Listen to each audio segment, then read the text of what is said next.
तेजस्वी यादव का बयान लोकतंत्र का अपमान और परिवारवाद की हार की हताशा का घिनौना प्रदर्शन है। तेजस्वी यादव द्वारा चुनाव आयोग पर लगाए गए आरोप न केवल शर्मनाक है बल्कि यह देश की लोकतांत्रिक संस्थाओं को बदनाम करने की एक सुनियोजित साजिश। राहुल गांधी के काल में जब जनता उन्हें बार बार नकार रही है तो ये लोग चुनाव आयोग, ईवीएम और लोकतंत्र को झूठा साबित करने पर तुले हैं। नमस्कार, आप देखना शुरू कर चुके हैं लाइव सिटीज को। मेरा नाम अभिषेक है। तेजस्वी यादव ने चुनाव आयोग पर गंभीर सवाल उठाए हैं। उन्होंने साफ साफ कहा चुनाव आयोग बीजेपी की प्रकोष्ठ के रूप में काम कर रहा है। ऐसे में इसको लेकर बीजेपी नेता भड़क गए हैं। बिहार बीजेपी के मीडिया प्रभारी दानिश इकबाल ने साफ साफ कहा ये लोग अपमान कर रहे हैं और ये बर्दाश्त नहीं किया जाएगा। ये लोग जब हारने वाले होते हैं तो इस तरह की बयानबाजी करते हैं। क्या कुछ कह रहे हैं बिहार बीजेपी के मीडिया प्रभारी दानिश इकबाल, पहले आप वो सुनिए। तेजस्वी यादव का बयान लोकतंत्र का अपमान और परिवारवाद की हार की हताशा का घिनौना प्रदर्शन है।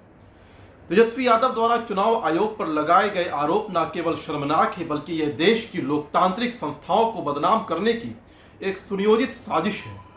चुनाव आयोग को भाजपा का प्रकोष्ठ बताना उसी मानसिकता का परिचायक है जो हर हार के बाद देश के संविधान, संस्थाओं और जनता के जनादेश पर उंगली उठाती है।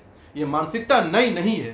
कांग्रेस और उसके सहयोगियों ने हमेशा लोकतंत्र को अपने घर की जागीर समझा है। इतिहास गवाह है, नेहरू के समय में जब केरल में पहली बार एक गैर कांग्रेसी सरकार बनी तो उसे बर्खास्त कर दिया गया। इंदिरा गांधी के खिलाफ जब इलाहाबाद हाई कोर्ट ने फैसला सुनाया तो उसी जज को हटा दिया गया और देश में आपातकाल थोप दिया गया। राजीव गांधी के कार्यकाल में जब सुप्रीम कोर्ट ने सरकार के खिलाफ निर्णय दिया तो राजीव गांधी ने कानून बदलकर फैसला पलट दिया। और अब राहुल गांधी के काल में जब जनता उन्हें बार बार नकार रही है तो ये लोग चुनाव आयोग, ईवीएम और लोकतंत्र को झूठा साबित करने पर तुले हैं। तेजस्वी यादव का यह बयान सिर्फ उनकी अपनी हार की हताशा नहीं बल्कि उनकी परिवार की सत्ता से सनक को दर्शाता है। चुनाव आयोग वही संस्था है जिसके अधीन तेजस्वी यादव खुद भी विधायक बने हैं। क्या तब वो आयोग निष्पक्ष था और अब पक्षपाती हो गया है? सच्चाई यह है कि राहुल गांधी और उनके अनुयायी जनता और जनादेश को तब तक सही मानते हैं जब तक वो उनके पक्ष में हो। जब जनता उन्हें नकारती है तो ये लोकतंत्र और संस्थाओं पर हमला करने लगते हैं।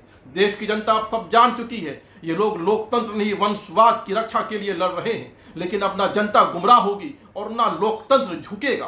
तो आपने सुना कि बिहार बीजेपी के मीडिया प्रभारी दानिश इकबाल ने क्या कुछ कहा है। तेजस्वी यादव ने जिस तरीके से चुनाव आयोग पर सवाल उठाए हैं, उन्होंने साफ साफ कहा तेजस्वी यादव ने कि चुनाव आयोग बीजेपी के प्रकोष्ठ के रूप में काम कर रहा है। ऐसे में इसको लेकर खूब हंगामा मच गया है। बीजेपी नेताओं ने मोर्चा खोल दिया है। गिरिराज सिंह ने भी बड़ी बात कही थी। वहीं आपको बता दें कि राहुल गांधी के एक एक्सपर्ट ट्वीट को लेकर ये बिहार में भी सियासत गर्म हो गई है। तो बने रहिए लाइव सिटीज के साथ। हमारे यूट्यूब चैनल को सब्सक्राइब करिए, लाइक करिए। धन्यवाद।